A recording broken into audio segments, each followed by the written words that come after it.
11장입니다. 이 성경에 특별히 여호수아의 말씀에 1장부터 11장까지가 전반부라고 한다면 12장부터가 이제 후반부로 시작되는 내용입니다. 전반부의 마지막 일부 2부로 따진다면 전반부의 마지막 부분이 바로 11장이라고 할 수 있겠습니다. 근데 10장하고 11장에 공통적인 부분이 있죠.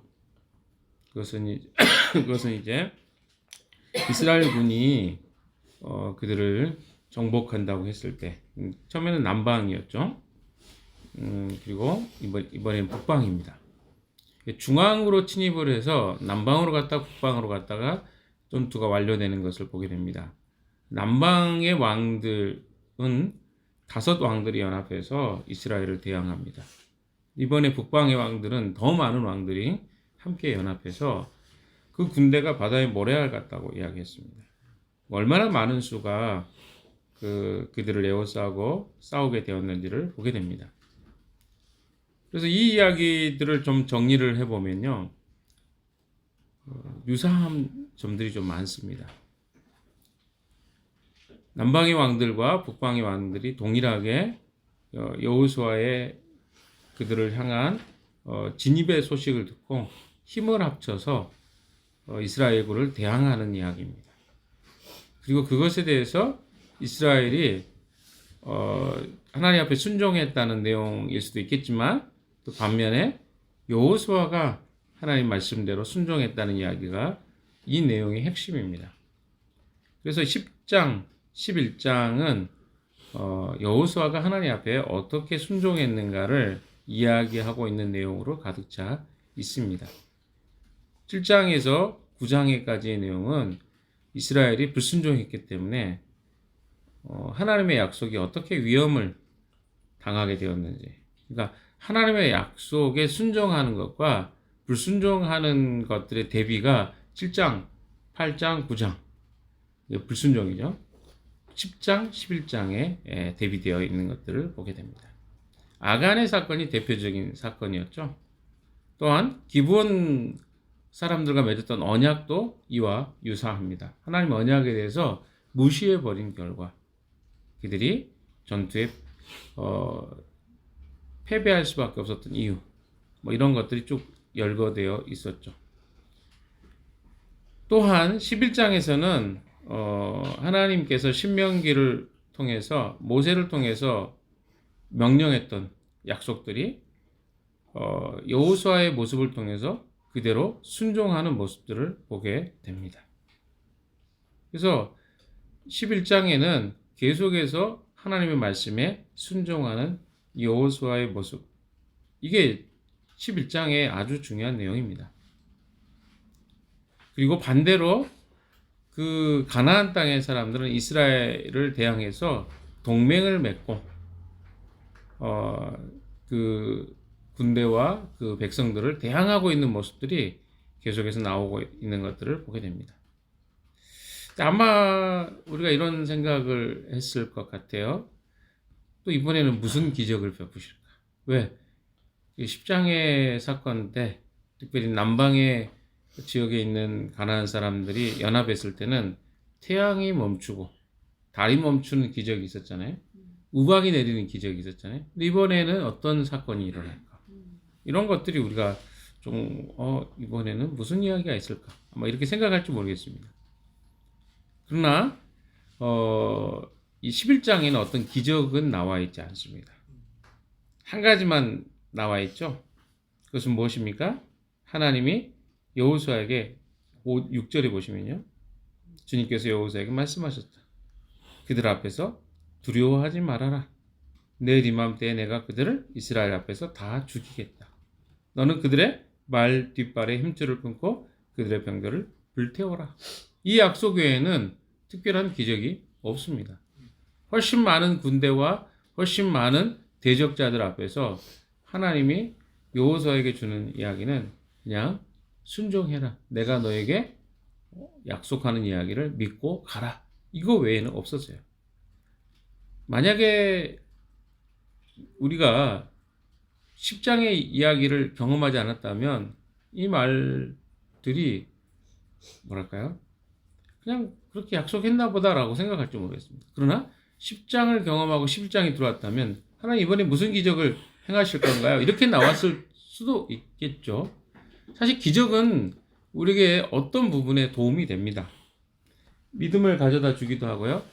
때로는 우리에게 잠깐의 확신을 주기도 합니다. 그러나 신앙생활을 오래 하면 할수록 우리의 삶에 기적이 전부가 아니라는 것들을 조금씩 배워가게 됩니다. 만약에 우리가 기적 중심적인 신앙생활을 하게 된다면 어떤 일이 발생할 때마다 주님 이번에는 어떤 기적을 주시겠습니까? 주님 이번에 기적이 없는데요? 아마 이렇게 이야기를 할지 모르겠습니다. 그러나 사실 우리의 기적이 발생할 수도 있고 발생하지 않을 수도 있습니다. 신앙생활에는. 이건 중심이 되면 안 돼요. 기적이나 어떤 경험이나 이런 것들은. 더 중요한 건 뭐라고요? 하나님의 약속입니다. 여호수아는 그 약속을 붙잡고 이번 11장에 승리를 하게 되었던 것을 보게 됩니다. 오늘 본문에 나와 있는 이 내용들을 조금 더 구체적으로 보면요. 하솔 왕이 여기 보면 그렇죠? 하솔 왕 야빈이 소식을 듣고 다른 나라 왕들을 이제 모으게 됩니다. 동맹을 결성하죠. 평소에는 동맹을 맺지 않았던 사람들에게 적의 적은 아군이 되잖아요. 공동의 적이 나타나니까 적들과 어때요? 동맹을 결성합니다. 그래서 엄청나게 많은 이 정도 갖고 안 되겠다. 왜? 남방에 있었던 일들을 알거든요. 5 왕이 연합했었는데 패배한 걸 알았어요. 그러면 생각이 어떻게 가요? 더 많은. 좀 다른 생각을 할 수 있는데 우리가 기브온 사람들 이야기도 참고해보자 라고 할 수도 있는데 절대 그런 생각 안 합니다. 더 많은 사람을 모으면 이길 수 있을 것이라. 근데 이것이 세상의 방식입니다. 지금 뭐 정치도 그렇잖아요. 힘을 기르면 뭔가 바꿀 수 있을 것이다. 필요할 수도 있을 것 같습니다. 그러나 그것이 전부는 아니에요. 사람은 자꾸 어디로 갑니까? 힘과 세력을 키우면 뭔가를 할 수 있다고 생각하는 경향이 있어요. 교회도 그렇지 않습니까? 돈이 많고 숫자가 많으면 뭔가를 더 많이 할 수 있을 것처럼 생각을 합니다. 근데 이것은 하나님 방식이 사실 아니에요. 하나님 방식을 보시면 전혀 반대적 방향으로 흘러가고 있는 것을 보게 됩니다. 이 하솔이 있었던 지역은 우리가 잘 아는 예수님의 사역하셨던 갈릴리에서부터 갈릴리 바다로부터 약 19km 북서쪽 지역입니다. 그러면 거의 갈릴리 지역이라고 볼 수 있겠죠. 그리고 그 지역은 무역로가 가깝고 아주 부유한, 평상시에도 부유한 지역이었습니다. 당연히 이 지역의 사람들은 이스라엘의 등장이 그들을 두렵게 했을 것입니다. 그리고 무역의 통로가 막힐 것을 걱정했고 아마 그 경제적인 이익과 그들의 그 상황들을 봤을 때 이것은 이스라엘은 반드시 정복해야 될 대상이었습니다. 많은 정보를 가지고 있었고 실제로 남방에서 있었던 전투도 다 알았던 것 같습니다. 그래서 어때요? 북쪽의 왕들을 동맹할 것들을 결심하게 된 것이죠. 4절에 보시면 자기들의 군대를 모두 출동시켰는데 그 군대의 수호가 마치 바닷가의 모래와 같이 많고 말과 병거도 셀 수 없이 많았다. 여러분 이스라엘은요 당시에 병거가 없었어요. 말도 없었습니다. 생각해 보세요. 말이 있었을 수도 있겠지만 여기 성경에는 안 나와 있기 때문에 없습니다. 병거는 지금 시대로 따지면 탱크 같은 거예요. 실제로 그렇습니다. 그러니까 한마디로 굉장한 무장을 한 상태입니다. 그런데 이스라엘 군대는 무장도 제대로 안 돼 있는 뭐 기껏해야 다른 적군을 통해서 탈취한 무기 정도가 그들이 무장할 수 있는 최고의 무기였습니다.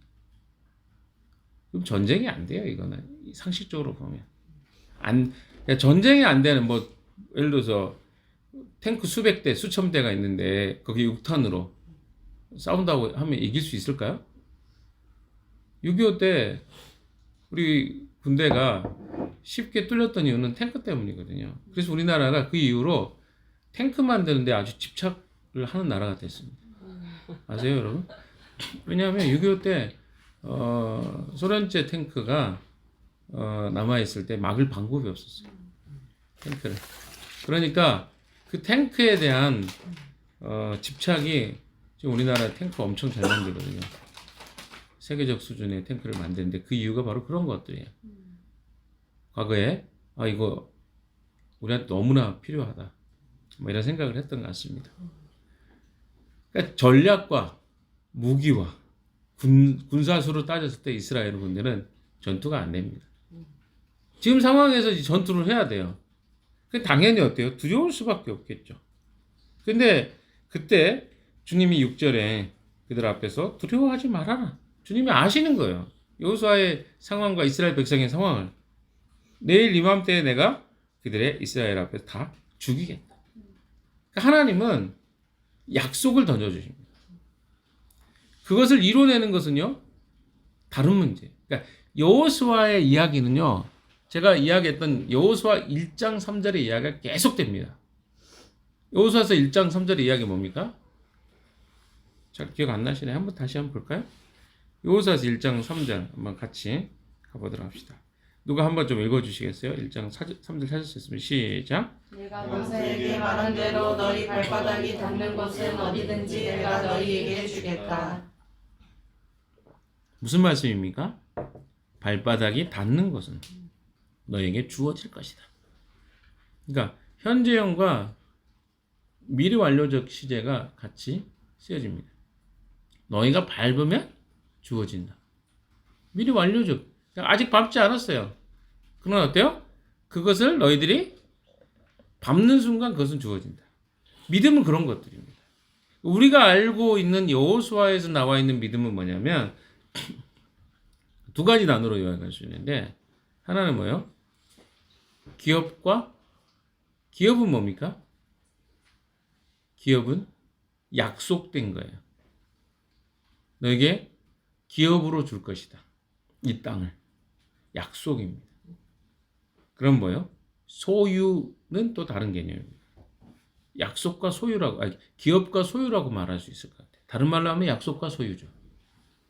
무슨 말일까요? 소유는 뭐예요? 내가 지금 현재 가지게 되는 것이죠. 기업은 뭐예요? 미래적 약속입니다. 아직 획득되지 않은 거예요. 여호수아의 이야기는 뭐냐면 기업에 대한 소유예요. 어떤 방식으로 소유가 됩니까? 믿음의 방식으로. 오늘 본문의 이야기는 여러분이 쭉 읽어보면 알 수 있는 이야기입니다. 그래서 이 전쟁에 결국 승리하게 돼요. 제가 내용을 간략하게 이야기하는 것은 이게 그렇게 막 읽은다 그래서 더 자세하게 아는 내용이 아니에요. 그건 여러분 읽어도 돼요. 근데 중요한 건 뭐예요? 핵심적인 내용이 뭐냐는 거죠. 뭘까요? 소유와 그렇죠? 기업의 차이입니다. 기업은 약속이라니까요. 소유는 뭐예요? 현재적으로 취하는 거예요. 근데 그 현재적으로 취해야 되는 이야기가 오늘 본문에 있지 않았습니다만은 16절부터 여호수아가 정복한 지역에 대한 이야기가 쭉 나옵니다. 자, 보세요.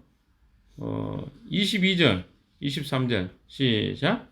이스라엘 자손의 땅에서는 오직 가사와 가드와 아스돗을 제외하고는 아낙 사람으로서 살아남은 사람이 하나도 없었다. 여호수아는 주님께서 모세에게 말씀하신 대로 모든 땅을 점령하고 그것을 이스라엘 지파의 구분에 따라 유산으로 주었다.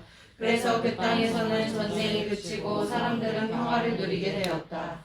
자, 22절, 23절이 되게 조금 희한한 이야기가 나옵니다. 대비되는 이야기죠. 어떤 이야기입니까? 오직 가사와 가두와 아스돗을 제외하고는 아낙 사람으로서 살아남은 사람이 하나도 없었다. 여호수아는 주님께서 모세에게 말씀하신 대로 모든 땅을 점령해, 모든 땅이라고 했어요. 근데 모든 땅이 아니잖아요. 가두와 가사와 아스돗에 땅은 점령 안 했어요. 그런데 모든 땅을 점령했다고 이야기해요. 그것을 이스라엘 지파의 구분을 따라 유산으로 주었대요. 그래서 그 땅에서 전쟁이 그치고 사람들은 평화를 누리게 되었다. 좀 뭔가 이상한 이야기죠. 이 이야기를 13장 1절로 가볼까요? 13장에 보면 더 희한한 이야기가 나옵니다. 13장 1절 한번 봅시다. 시작. 여호수아는 늙고 나이가 많아졌다. 주님께서 그에게 말씀하셨다. 너는 늙었고 나이가 많은데 정복해야 될 땅은 아직도 많이 남아있다. 11장에는 정복 다 했다고 했는데 13장에는 뭐라고 돼 있어요? 아직 정복할 땅이 많이 남았다. 이게 뭐예요 이게? 자, 제가 소유와 기업으로 소유와 기업으로 이야기했는데 이 이야기인 거죠. 이걸 이해를 못하면 13장의 이야기와 11장 이야기가 아직 해결이 안 된 거예요. 무슨 말이냐면 약속은 주어졌어요. 기업으로 너에게 이거 줄 것이다. 이스라엘 백성들에게 줄 것을 이제 약속했습니다. 근데 뭐가 안 된 거예요? 소유되지 않은 거예요. 그 땅은 다 정복될 거라고 약속은 했는데 이스라엘 백성들이 뭘 안 한 거예요? 밟지 않은 거죠. 그러니까 여기 보면 가사와 가드와 아스돗을 제외하고는 근데 이거 말고도 점령하지 않은 땅들이 8땅이 있었어요. 그들이요 하다가 어떻게 한 거예요? 이 정도면 됐지. 여기에 멈춰버린 거예요. 아니 그렇게밖에 설명이 안 돼요. 가드와 가사와 아스돗. 이 땅에는 여전히 뭐가 살아남았어요? 아낙 사람들이 있어. 아낙 사람 키가 뭐 2m가 넘는 사람들이거든요. 나중에 가드 사람 골리앗이 여기서 나오거든요. 언제? 350년 후에. 골리앗이 여기 사람이에요. 가드 사람. 가사는 우리가 잘 아는 제가 여러 차례 이 설교할 때 했습니다만은 가사는 삼손이 죽었던 것입니다. 아수도 유명한 것이죠. 여호와의 법궤가 끌려갔던 거. 나중에 전투하다가 다 거기에요.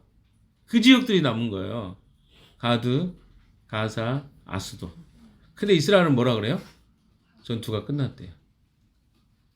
그러니까 아직 그들이 그 땅을 밟지 않았어요. 기업은 유효하지만 무엇은 안 됐다고요? 소유되지 않았다. 믿음이 그런 거예요. 믿음은 뭐냐면 약속입니다. 근데 약속은 하나님이 우리에게 허락해 주신 거죠. 믿음은 뭐예요? 그것을 소유하는 방식입니다. 근데 그 방식이 우리에게는 믿음이라는 방식으로 체득이 돼요. 그러니까 하나님의 약속에 대한 신뢰를 통해서 체득되는 것이 바로 하나님이 약속하신 기업이 소유되는 거예요. 이게 바로 성경이 이야기하고 있는 믿음의 원리에 대한 이야기입니다. 우리 그리스도인들에게 이것은 굉장히 중요합니다. 약속은요, 내가 원하는 것을 소유하는 게 아니에요. 예를 들어서 우리의 기도가 달라져야 될 내용이 바로 그겁니다. 하나님, 이런 문제가 있습니다. 이거 해결해 주세요. 실제적으로 우리의 눈에는 그것이 훨씬 커 보여요. 현재적 문제니까. 그러나 그 약속은 이미 주어졌어요. 예를 들어서 먹을 거, 마실 거, 입을 거 걱정하지 말아라. 이 약속 속에 다 끝나요. 그럼 뭐예요? 믿음으로 산다는 것은? 그것을 믿고 사는 거예요. 근데 그걸 자꾸 그거에 집착하고 있는 건 뭐예요? 믿지 않는 것이죠. 비슷한 거예요. 약속이라는 것들은 명확하게 하나님이 우리에게 주실 것으로 이야기하신 것들. 그러면 그거 믿고 하나님이 이렇게 약속해 주셨는데 저에게 이렇게 이루어지십시오가 아니라 사람들이 뭐라 그래요? 주님 약속은 제가 잘 모르겠고요. 저 이거 필요합니다. 이거 주세요. 이런 식의 반응하죠. 그럼 하나님의 약속의 근거에 사는 게 아니에요. 무엇에 근거에 사는 거예요? 내 필요에 의해서 하는 거예요. 이게 오늘날 굉장히 많습니다. 그리고 어떻습니까? 기독교가 세속화됐다는 이야기 많이 듣죠? 세속화가 뭡니까? 교회 안에 들어와 버린 세상적인 가치와 관점입니다. 오늘 이야기 많은 군대, 좋은 무기, 좋은 전략. 그럼 어떻게 해요? 이길 수 있고 우리가 힘을 가질 수 있고 우리가 능력이 있다고 이야기합니다. 그러나 이스라엘의 전략은 그게 아니었어요. 여리고성을 어떻게 무너뜨렸습니까? 하루에 한 번씩 돌다가 마지막 날에 7바퀴 돌고 소리 지르고 끝이었어요. 나팔 불고 소리 지르고. 그게 하나님 방식, 말도 안 되는 방식이죠. 이런 방식이 하나님 방식이에요. 350년 후에 기드온을 통해서도 이야기합니다. 3만 명의 군대가 있었는데 300명만 출현합니다. 그리고 그때도 하나리를 깨뜨리고 비슷해요, 방법이. 과거나 현재나. 그러니까 뭐예요? 결국 숫자로 어떤 싸움을 하는 게 아닌데 우리 안에 뭐가 들어와 버려요? 숫자와 그리고 어때요? 돈이 많으면. 그러면 우리는 어때요? 좋은 교회. 그러면 뭔가 하나님이 기뻐하시는 교회 생각하거든요. 이게 바로 우리 안에 들어와 버린 세속적 가치관이거든요. 우리도 그렇게 생각할 수 있어요. 너무 쉽게. 우리는 이게 없어서 안 돼. 성경의 이야기는 전혀 그런 내용은 없는데요. 믿음은요, 약속, 기업을 소유로 쟁취하는 것입니다.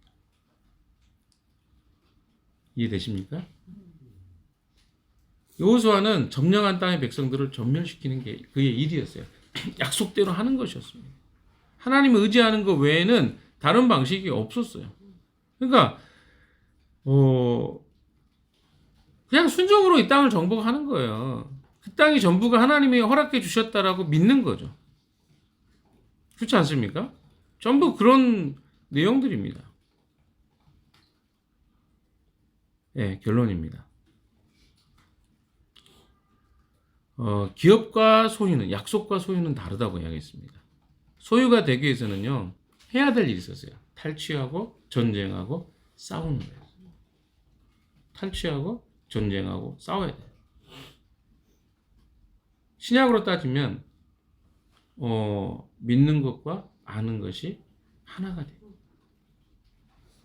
그러니까 뭐냐? 약속을 붙잡고 전쟁하는 거예요. 약속을 붙잡고, 다른 말로 하면 그 땅을 밟는 거예요. 그래서 나중에 이 이야기 나옵니다. 여호수아와 갈렙의 이야기 아시죠? 헤브론 산지를 내게 주십시오. 헤브론 왕은 이미 정복이 됐었어요.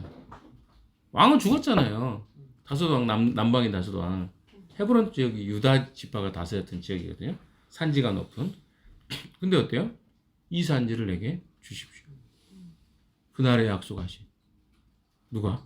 하나님이 약속하신 그 약속 붙잡고 80대 고령이 된 갈렙이 이 땅을 내게 주십시오. 이 이야기잖아요. 무슨 이야기입니까? 약속 붙잡고 내가 이 땅을 살겠습니다.